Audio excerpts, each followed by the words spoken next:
विश्वामित्र जी महाराज चक्रवर्ती सम्राट जी के दशरथ जी के दरबार की ओर अवधपुरी की ओर निकल पड़े।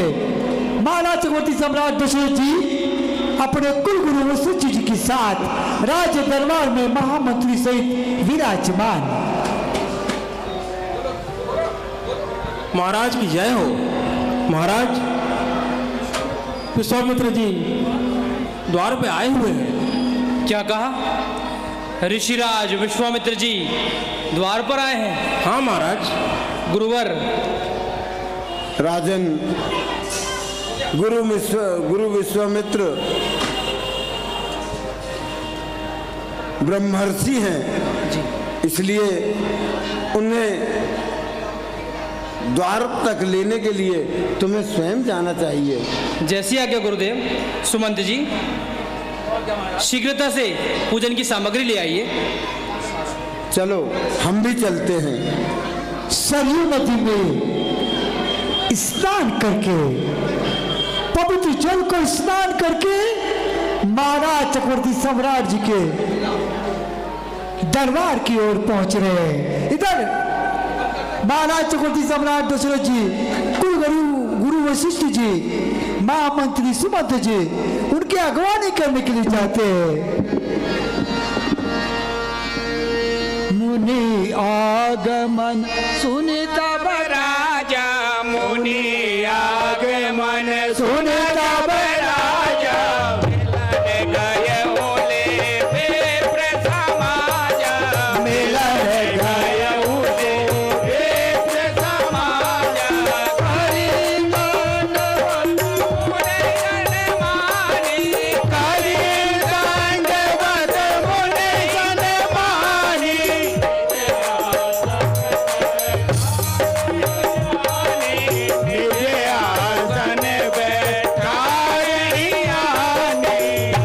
मुनि का आगमन जब दशरथ जी ने सुना, ब्राह्मणों के समाज सहित मिलने के लिए गए, सम्मान सहित उनको लेकर के आते हैं। इस प्रसंग से शिक्षा मिलती है कि हमारे यहाँ कोई संत महात्मा यदि घर में हम बुलाते हैं, आते हैं तो उनका सम्मान करना चाहिए। महामुनि विश्वामित्र जी को उचित आसन पर बैठाते हैं, विधिवत पूजन अर्चन करते हैं। सबसे पहले यहाँ पर महाराज चक्रवर्ती सम्राट दशरथ जी ने अपने गुरु का पूजन किया। प्रसंग से शिक्षा लीजिए, सबसे पहले गुरु की पूजा होना चाहिए। वही बात यहाँ पर उन्होंने किया। गुरु के चरणार बिंदु में जल आचमन करते हैं, गुरु का आशीर्वाद प्राप्त करके विधिवत पूजन अर्चन करते हैं। फिर महामुनि विश्वामित्र जी की आरती उतारते हैं।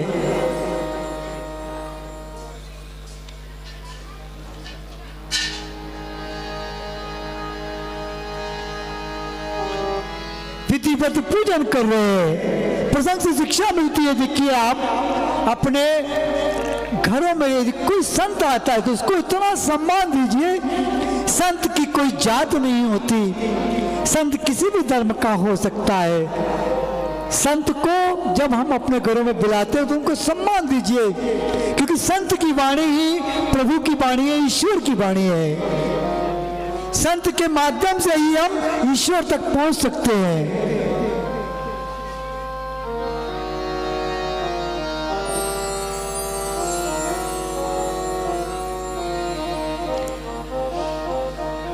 विधिवत पूजन अर्चन करके महाराज चक्रवर्ती सम्राट दशरथ जी कहते हैं,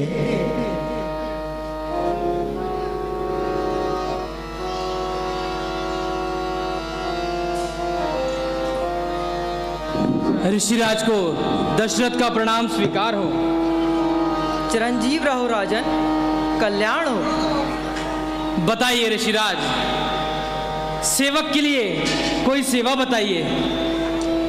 जब से आप अवधपुरी में आए हुए हैं तब से हम आपको चिंतित ही पाते हैं, व्यथित ही पाते हैं, उदास ही पाते हैं।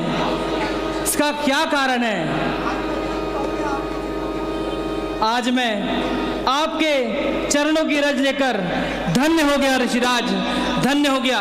और आपसे कहना चाहता हूँ, हे राज ऋषि क्या कारण है, हे राज ऋषि क्या कारण है, क्यों अकुलाए से आए हो, हे राज ऋषि क्या कारण है।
चिंता है मन में, किस बात की चिंता है मन में, क्यों शील भाव इसराए हो, हे राज ऋषि क्या कारण है।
बताइए ऋषिराज, ऐसा क्या कारण है जो आप चिंतित हैं, व्याकुल हैं, दुखी हैं?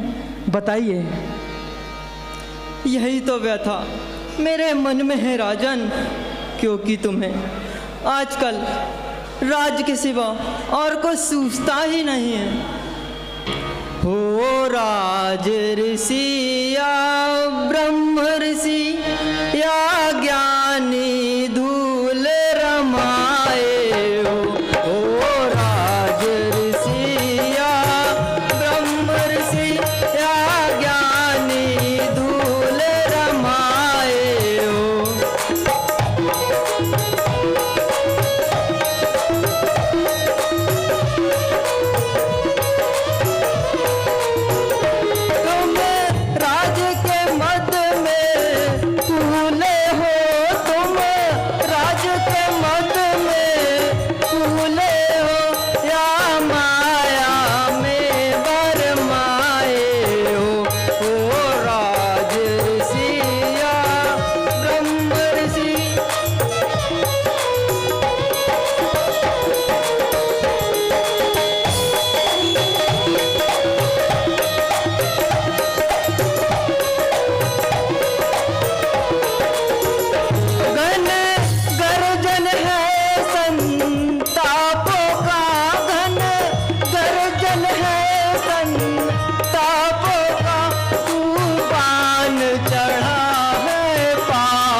रजनी है क्या संत जनों पर बीती है, क्या संत जनों पर बीती है। तुमको तो चिंता अपनी है, तुमको तो चिंता अपनी है, तुम जनता को बिसराए हो राज ऋषिया ब्रह्म ऋषि।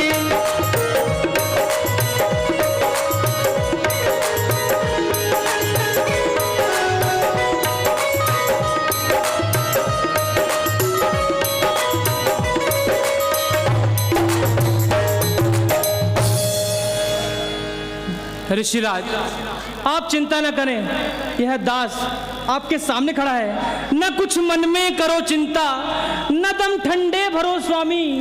खड़ा है दास चरणों में, कृपया आज्ञा करो स्वामी। बताइए ऋषिराज, बताइए। राजन, तुम तो जानते ही हो कि हम सन्यासी लोग वनों में अपना जीवन बिताते हैं। निर्जन स्थान और वनों में जाकर यज्ञ हवन आती रह जाते हैं, परंतु मारी स्वभाववादी राक्षस हमें वहाँ भी सताते हैं। हमारा किया कराया सब भ्रष्ट कर देते हैं। नहीं करते हैं पापी ध्यान, जब तप और पूजा का हमारे सामने आकर करते हैं पान मदिरा का। हवन के कुंड में दुर्गंधियां तक डाल देते हैं। जहां हम यज्ञ करते हैं वहां उधम मचाते हैं। हम तुम्हें क्या सुनाए राजन, हम तुम्हें क्या सुनाए? सुनाए क्या तुम्हें राजन की दुष्टों के सताए हैं, दुखी होकर तेरे दरबार में फरियाद लाए हैं। सुनाए क्या तुम्हें राजन।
अब सहा नहीं जाता, इन अन्यायियों का पाप अब सुना नहीं जाता।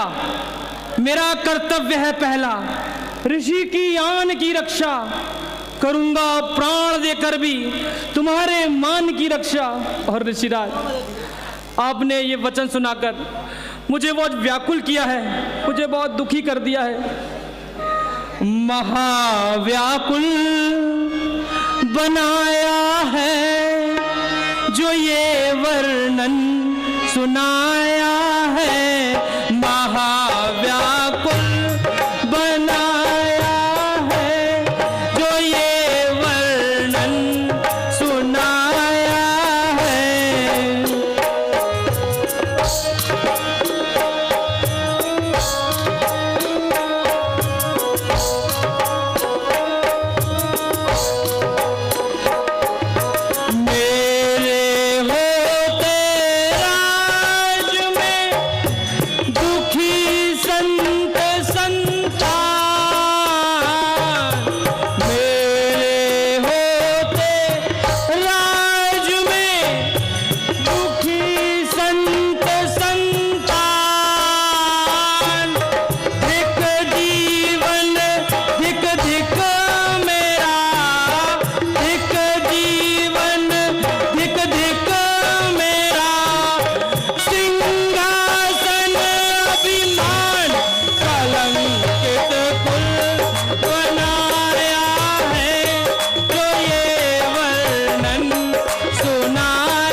बताइए ऋषिराज, यह दशरथ अपने कर्तव्य पालन पर खड़ा हुआ है, आप आज्ञा कीजिए, मैं हर संभव तैयार हूं। बताइए ऋषिराज, इस सेवक के लिए सेवा बताइए।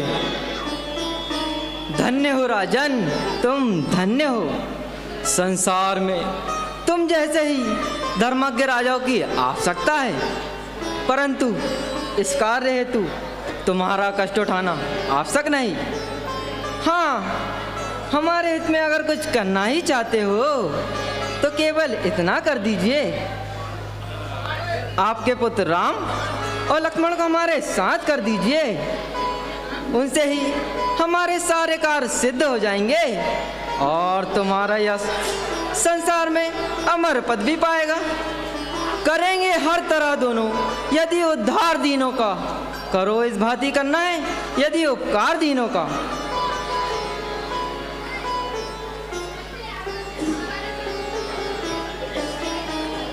बोलो राजन, आप क्या कहते हो? क्या राम लक्ष्मण को देने में कोई संकोच है?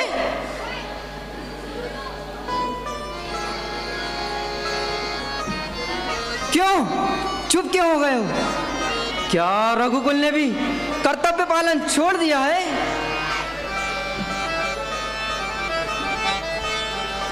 आखिर कुछ बोलते क्यों नहीं?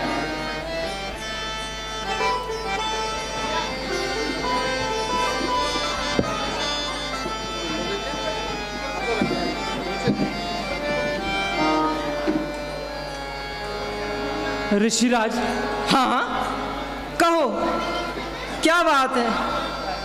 हम विनती करते जाते हैं, तुम कानों में ढालते चले जाते हो। हम प्रार्थना करते जाते हैं, तुम कानों में ढालते चले जाते हो। टाल टूल अच्छी नहीं इस अवसर नरनाथ, या तो साफ जवाब दो या कर दो मेरे साथ।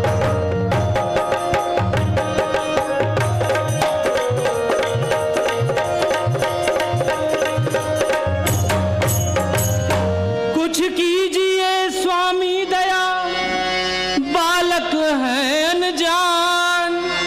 कुछ कीजिए स्वामी दया, बालक है अनजान। इस वृद्ध के है आसरा, इस देह के वे प्राण।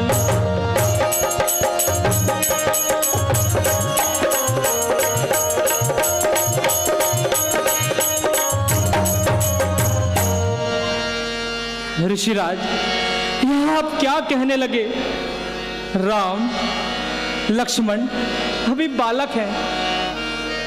यदि वे वनों में जाएंगे और उन राक्षसों के सामने जाएंगे तो डर जाएंगे। फिर इस घोर संग्राम में वे कैसे विजय पाएंगे? नहीं होगा किसी कारण।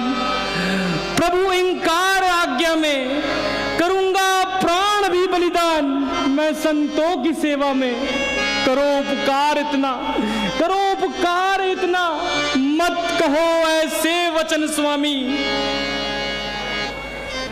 खड़ा है दास चरणों में, उसे आज्ञा करो स्वामी। हाँ, प्रतीत हुआ, आज हमें प्रतीत हुआ कि तुम भी निपट संसारियों जैसी कायरता करते हो, जो मोह के फंदे में फंसकर अपने कर्तव्य से नीचे गिरते हो। राजन, तुम राम लक्ष्मण को साधारण बालक जानते हो, उन्हें अपना पुत्र करके मानते हो, परंतु यह नहीं समझते कि निर्गुण ब्रह्म ने सगुण रूप धारण किया है और संतों को सुख देने के लिए ही रघुवंश का नाम प्रकाशित किया है। अरे, उनके गुणों का वर्णन करना तो ऐसा है जैसे सूर्य को मुट्ठी में छुपा लेना, समुद्र को आचमन कर जाना। जिन्हें समझते हो तुम बालक, बड़े अद्भुत वे बालक है। जिन्हें कहते हो तुम पुत्र, वे सृष्टि के पालक है। बंधा है उन्हीं की आज्ञा से सकल व्यवहार दुनिया का, उन्हीं के आश्रय चलता है कारोबार दुनिया का। ऋषिराज, ये आप क्या कहने लगे? यह दशरथ ने अपना कर्तव्य पालन नहीं छोड़ा है और ना ही प्रजा की रक्षा से मुख मोड़ा है।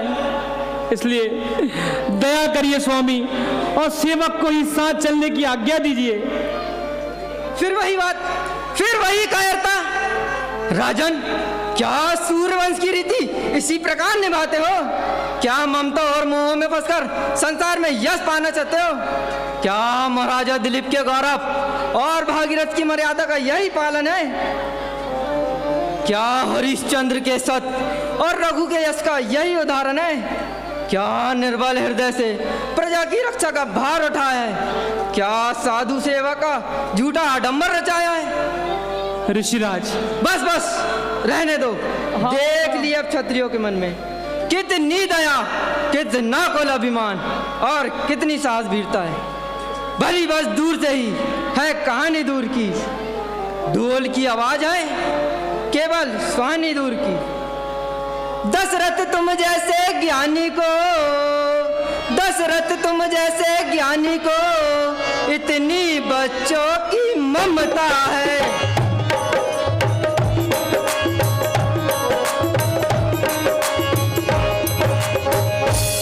जा चुकी जवानी दीवानी फिर भी माया में भ्रमता है।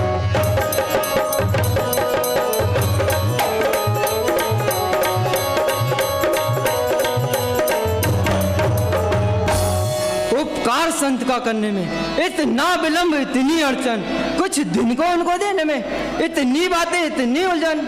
यदि आज मैं विष्णु से कहता चल देते छोड़ गरुड़ वाहन, संग करते यही विनती करता, हिल जाता उनका भी आसन, मांगी जो तुझसे यह भिक्षा, इसलिए मुझे संताप हुआ, दुख हुआ तुझे भी मुझको भी, इस पुण्य कर्म में पाप हुआ। ऋषिराज, आपका हितकारी उपदेश, आपका हितकारी उपदेश ममता के मार्ग में निष्फल होता है, इसलिए मोह का जो पराक्रम है ऋषिराज वह निष्फल होता है। इसलिए ऋषिराज क्षमा कीजिए, क्षमा कीजिए, क्षमा कीजिए। बस राजन बस, अब सतयुग बीत गया है, अब धर्म रक्षा और संत सेवा अब कहाँ। सोचो जरा, ध्यान लगा के सोचो। राजा शिवी ने एक पक्षी को बचाने के लिए अपना मांस तक तौल दिया था, और महाराजा दिलीप ने एक दिन गौ को बचाने के लिए सिंह का आहार बनना स्वीकार किया था। परंतु अब है समय कहाँ, अब तो नाम के राजा रह गए हैं, उनमें साधु सेवा और धर्म रक्षा अब कहाँ। यहाँ हाथी घोड़े की पलटन और रिसाले हमारे किसी काम की नहीं। हमारा जो तात्पर्य था वह तो निष्फल हो गया। अच्छा ठीक है, कल्याण हो, परमात्मा ही हमारा रक्षक है, हम जाते हैं। ठहरिए महात्मन,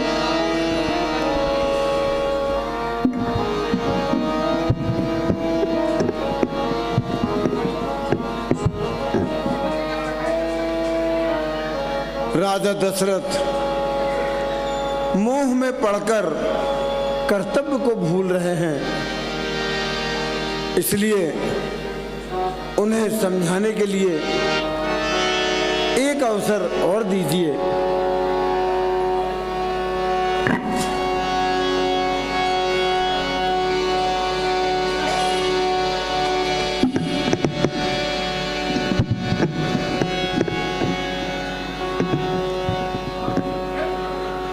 राजन, गुरुवर,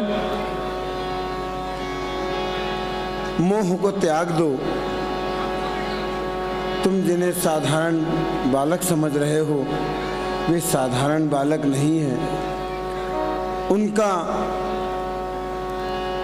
विश्वामित्र जी के साथ जाने में हर तरह से कल्याण है, इसलिए तुम अपने ममता को कुछ देर के लिए अपने हृदय में बंद कर लो और सहर्ष राजकुमारों को मुनि विश्वामित्र जी के साथ जाने दो। ठीक है गुरुवर, आपकी और ऋषिराज की आज्ञा सर धरता हूँ और अपने मोह ममता को अपने वश में करता हूँ। सुमंत जी, क्या महाराज? जाइए और राम और लक्ष्मण को दरबार में ले आइए। ठीक है महाराज। महाराज चक्रवर्ती सम्राट दशरथ जी ने यहाँ तक कह दिया, पृथ्वी, गौ, धन, खजाना सब कुछ मांग लो, मैं सूरता सहित सत्य संकल्प से कहता हूँ कि आज सब कुछ दे दूंगा। देह और प्राण से प्यारा कुछ भी नहीं, वह भी है ईश्वर, सब कुछ दे दूंगा। फिर महाराज चक्रवर्ती सम्राट दशरथ जी को गुरु वशिष्ठ जी ने समझाया कि श्री रामचंद्र जी तो पृथ्वी का भार हरण करने के लिए अवतरित हुए। तदुपरांत महामंत्री सुमंत जी मर्यादा पुरुषोत्तम भगवान श्री राम और लखनलाल जी को लेकर के राज दरबार में उपस्थित हुए। बेटा राम, लक्ष्मण, गुरुदेव और ऋषिराज को प्रणाम करो। मर्यादा पुरुषोत्तम भगवान श्री राम और लखनलाल जी ने महामुनि विश्वामित्र जी और कुल गुरु वशिष्ठ जी को प्रणाम किया। मर्यादा पुरुषोत्तम भगवान श्री राम की सुंदर भूमिका आप देख रहे हैं। आदरणीय श्री रजत पांडे जी और लखनलाल जी की सुंदर भूमिका आप देख रहे हैं। आदरणीय श्री आयुष शुक्ला जी। बेटा राम, लक्ष्मण, ऋषिराज किसी विशेष प्रयोजन के लिए महल में आए हुए हैं। वे अपने साथ तुम्हें और लक्ष्मण को ले जाना चाहते हैं, इसलिए अब आप दोनों कुछ समय के लिए ऋषिराज के साथ चले जाओ और वे जिस प्रकार भी आज्ञा दें उसे सच्चे मन से बजाओ। जैसी आज्ञा पिताजी।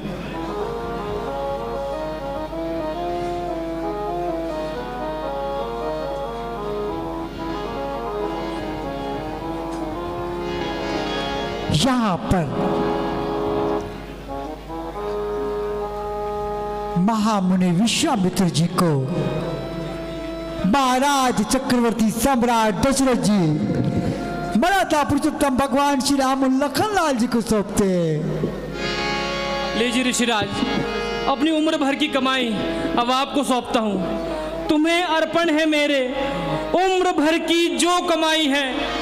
बड़ी मुश्किल से ईश्वर ने शक्ल इनकी दिखाई है, लिया है हाथ में जो हाथ, इनका मान भी रखना। दया करके प्रभु रक्षा का इनका ध्यान भी रखना। सौंपे भूप ऋषि सुत रामा, बहुविध देई आशीष सिया रामा। मर्यादा पुरुषोत्तम भगवान श्री राम और लखनलाल जी का हाथ लेकर के कुल गुरु शिष्य जी को प्रणाम करके महाराज चक्रवर्ती सम्राट दशरथ जी महामुनि विश्वामित्र जी को सौंपते हैं। निश्चिंत रहो राजन, कल्याण हो, निराश न हो और अटल राज्य करो। आनंद रहो चिरकाल जियो, आनंद रहो चिरकाल जियो, संसार उजागर नाम रहे।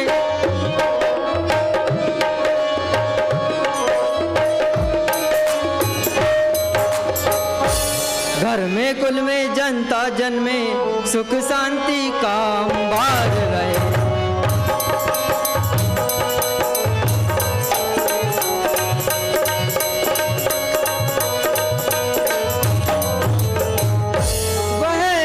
फिर क्या जंगल है, वह जंगल फिर क्या जंगल है, जिस जंगल में श्री राम रहे।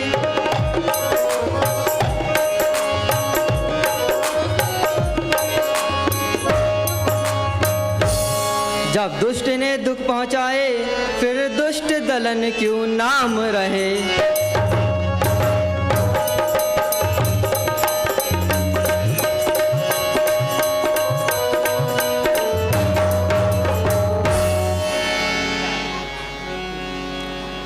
आओ बेटा राम, लक्ष्मण, अब कुछ क्षणों के लिए मेरे साथ आओ।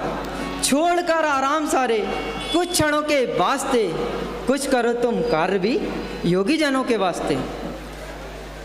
नमस्कार गुरुदेव मम, पूज्य पिताजी प्रणाम। जाता हूँ तन मन सहित आज ऋषि के गाँव।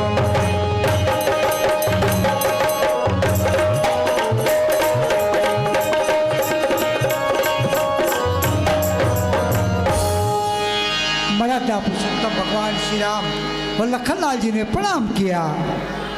तदुपरांत वशिष्ठ जी और महामुनि विश्वामित्र जी ने आपस में मिले। पुत्र राम, लक्ष्मण, तुमने गुरुकुल में जो शिक्षा पाई है उसका सदा ही आचरण करते रहना और मुनि विश्वामित्र जो भी आज्ञा दें बिना सोचे विचारे उसका पालन करते रहना। जैसी आज्ञा गुरुदेव। कुलगुरु वशिष्ठ जी को और अपने पिता को प्रणाम करके मर्यादा पुरुषोत्तम भगवान श्री राम महामुनि विश्वामित्र जी के साथ चले